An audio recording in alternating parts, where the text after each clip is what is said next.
کے لشکر کے ساتھ عمر بن سعد کو اور شمر کو بھیجا۔ شمر ایک بہت ہی ظالم شخص تھا۔ دونوں حضرات نے حضرت امام حسین سے کہا کہ بہت ہو گیا، یہ 9 اور 10 محرم کی درمیانی شب میں فیصلہ ہو جانا چاہیے، یا تو یزید کے ہاتھ پر بیعت کرو یا پھر جنگ کے لیے تیار ہو جاؤ۔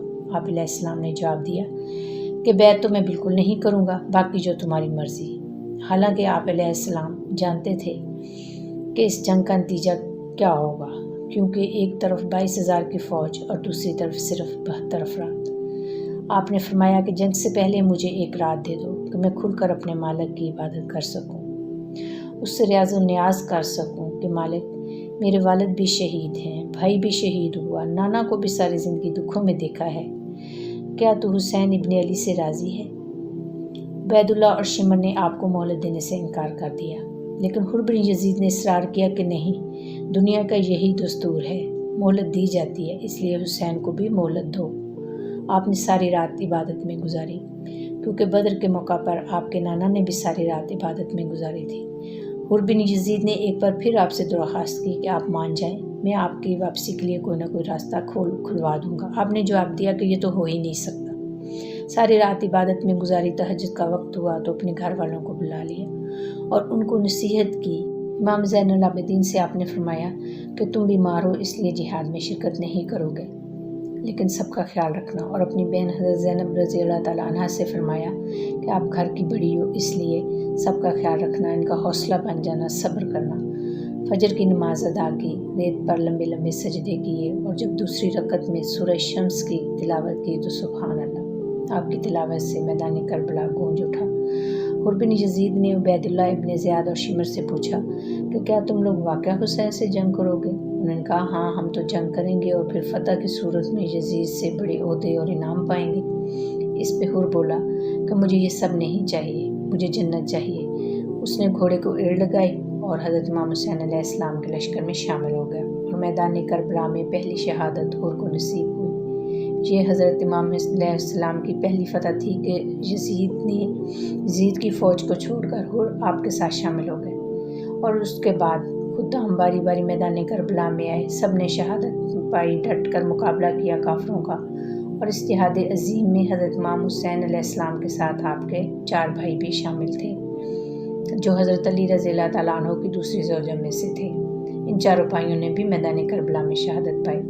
جب سیدنا امام حسین میدان جنگ میں جانے لگے تو آپ کی بہن حضرت زینب رضی اللہ تعالیٰ عنہ نے کہا کہ نہیں، پہلے بھائی نہیں جائے گا، پہلے بھانجے جائیں گے۔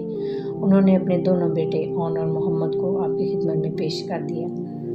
دونوں بھائیوں نے ڈٹ کر میدان کربلا میں کافروں کا مقابلہ کیا، کئیوں کو ہلاک کیا، اور پھر شہادت کے رتبے پر فائز ہوئے۔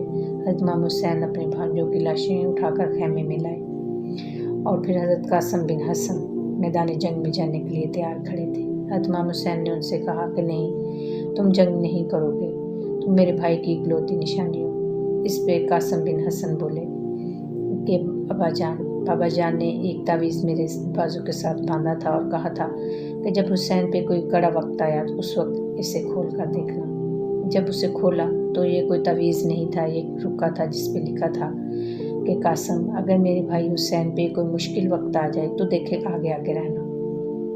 حضرت امام حسین فرمانے لگے کہ اگر یہ حسن کا حکم ہے تو میں نے زندگی میں ان کی ہر بات مانی ہے، آج بھی مانوں گا۔ آپ نے اپنے بھتیجے قاسم بن حسن کو میدان جنگ میں بھیجا۔ قاسم بن حسن میدان جنگ میں گئے اور 19 کو واصل جہنم کیا۔ 19 کافروں کو ذبح کرنے کے بعد واپس خیمے میں آئے اور حضرت امام حسین سے کہنے لگے کہ بابا جان، یہ تو بڑے بزدل لوگ ہیں، اگر چند قطرے پانی میرے حلق سے گزر جائیں تو یقین کریں کہ سب کو کاٹ کے آپ کے قدموں میں لا پھینکوں۔ پھر دوبارہ گئے۔ اب کی بار یزیدی فوج نے چاروں طرف سے ایک ساتھ وار کیے، تیر برسائے گئے، آپ گھوڑے سے گر گئے۔ حضرت زینب رضی اللہ تعالیٰ عنہ خیمے کی اور سے دیکھ رہی تھی۔ سناؤ قصہ خیبر کو، تمامی اپنے بچوں کو علی کی داستان سن کر دلوں سے ڈر نکلتا ہے۔ علی کے گھرانے کا ایک ایک فرد کافروں کا مقابلہ کرتا جا رہا تھا اور شہادت پا رہے تھے۔ اب کی بار حضرت امام حسین کے بیٹے علی اکبر تیار کھڑے تھے میدان کربلا میں جانے کے لیے۔ جن لوگوں نے آن وسلم کو نہیں دیکھا تھا وہ جب کسی سے پوچھتے تھے کہ نبی کریم صلی اللہ علیہ وآلہ وسلم کی شکل و شباہت کیسی تھی یا آپ صلی اللہ علیہ وسلم کا قد کاٹ کیسا تھا، تو ان کو یہی جواب دیا جاتا کہ آپ نے علی اکبر کو دیکھا ہے، آپ شبیہ مصطفیٰ ہیں۔ وہ گئے، انہوں نے بھی بے شمار کافروں کو واصل جہنم کیا۔ ایک تیر ان کے گلے میں جا لگا اور پھر وہ گھوڑے سے گر گئے۔ حضرت امام حسین علیہ السلام گئے، انہیں اٹھایا، تیر کھینچا تو خون کا فوارہ پھوٹ پڑا۔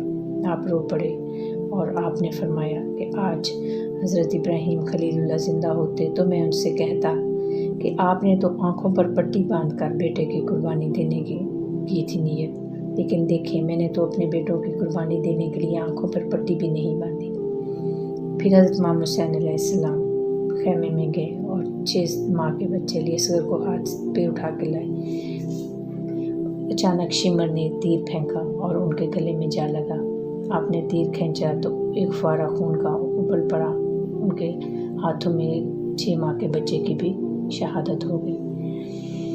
اب حضرت امام حسین علیہ السلام نے خود میدان جنگ میں جانے کی تیاری کی۔ نبی پاک صلی اللہ علیہ وسلم کا ماما باندھا، سر پر دستار باندھی اور مولا علی کی تلوار پکڑی۔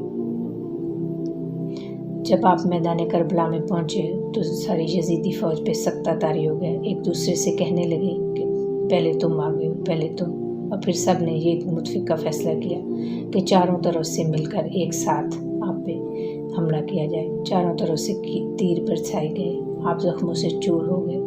اتنے میں نماز کا ٹائم ہو گیا، گھوڑے سے نیچے اترے، ریت پہ سجدہ کیا اور شمر حملے کے لیے تیار ہو گیا۔ آپ نے شمر سے کہا کہ رک جاؤ، پہلے مجھے اپنے مالک کی عبادت کرنے دو، اپنے اللہ سے پوچھنے دو کہ کیا تو حسین ابن علی سے راضی ہے۔ آپ نے سر سجدے میں کیا تو شمر نے تلوار کا وار کر کے آپ کے گردن مبارک کو جسم اقدس سے الگ کر دیا، آپ شہید ہو گئے۔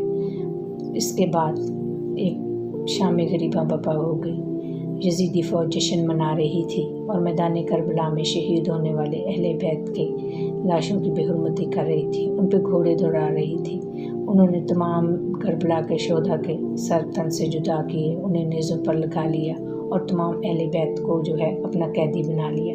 آگے آگے یزیدی فوج کا قافلہ تھا، جنہوں نے نیزوں پہ سر کیے ہوئے تھے، اونچے کر رکھے تھے، اور پیچھے پیچھے اہل بیت کو قیدی بنا لیا گیا تھا۔ تمام مستورات سے ان کے دوپٹے کھینچ لیے گئے۔ 4 سالہ سکینہ جب روتی تھی تو شمر اسے خوب ڈانٹتا تھا اور پھر اس کے ہاتھ باندھ کر اسے اونٹ پہ بٹھا دیا اور کہا کہ خاموشی سے ہمیں جلد سے جلد یزید کے دربار میں پہنچنا ہے اور اپنا انعام وصول کرنا ہے۔ اور پھر یہ قافلہ یزید کے دربار میں پہنچ گیا۔ یزید اپنے محل میں بیٹھا تھا، تشت میں حضرت امام حسین علیہ السلام کا سر انور اس کو پیش کیا گیا۔ یزید نے بڑی گستاخی کی، اس کے ہاتھ میں چھڑی تھی، اس نے چھڑی حضرت امام حسین علیہ السلام کے ہونٹوں پر لگا کر کہا کہ میری بات مان لیتے اور میری بیعت کر لیتے، لیکن تم اپنی ضد پہ اڑے رہے اور آخرکار اپنے انجام کو پہنچ گئے، اور دیکھو مجھے اللہ نے کیسی عزت دی ہے۔ اس کی یہ بات سن کر حضرت زینب رضی اللہ تعالیٰ عنہا کا خون کھول اٹھا، وہ کھڑی ہو گئی اور گرجدار آواز میں بولی۔ آپ نے ایک آیت تلاوت کی جس کی گونج سارے محل میں ہوئی کہ وَتُعِزُّ مَن تَشَاءُ وَتُذِلُّ مَن تَشَاءُ بِیَدِکَ الْخَیْرُ إِنَّکَ عَلیٰ کُلِّ شَیْءٍ قدیر۔ اور پھر یزید سے مخاطب ہوئی کہ تم نے بھی کیا کہا، عزت؟ یہ چند دن کی تمہاری حکمرانی ہے، اس کے بعد تمہاری بربادی شروع ہو جائے گی، تمہارا نام لینے والا کوئی نہیں ہوگا، تم عبرت کا نشان بن جاؤ گے، اور میرے بھائی کا نام قیامت تک ممبروں پہ لیا جائے گا، خطبوں میں لیا جائے گا۔ آج اس نے عظیم قربانی دے کر اسلام کو ہمیشہ کے لیے زندہ کر دیا ہے، اور تمہارے نام لینے والا بھی کوئی نہیں ہوگا۔ بالآخر یہ قافلہ بھی کربلا کے میدان سے یزید کے فوج پہنچا دربار میں، اور اس کے بعد مدینہ روانہ کر دیا گیا۔ یزید نے 3 سال حکمرانی کی، اس نے مدینہ پر حملہ کیا، مسجد نبوی صلی اللہ علیہ وسلم نے گھوڑے باندھے، 3 دن تک مسجد نبوی صلی اللہ علیہ وسلم میں اذان نہیں دی گئی، نماز نہیں پڑھی گئی۔ اس نے تمام اخلاقی برائیاں رائج کر رکھی تھی، حرام کو حلال اور حلال کو حرام قرار دیا تھا، لیکن آخرکار اس کا وہی انجام ہوا جو حضرت زینب رضی اللہ تعالیٰ عنہا نے بتایا تھا کہ آج یزید کا کوئی نام لیتا ہے تو لعنتی کہتا ہے، یزید لعین کہتا ہے، اس پہ پھٹکاریں برساتا ہے، اور حضرت امام حسین علیہ السلام کا نام جب لیتے ہیں تو یہی ہوتا ہے کہ آپ نے عظیم قربانی دے کر اسلام کی لاج رکھ لی، آپ نے اسلام کو ہمیشہ کے لیے تابندہ کر دیا۔ قتل حسین اصل میں مرگ یزید ہے، قتل حسین اصل میں مرگ یزید ہے۔ اسلام زندہ ہوتا ہے ہر کربلا کے بعد۔ اللہ تعالیٰ سب مسلمانوں کو دونوں جہان کی بھلائیاں عطا فرمائیں، آمین۔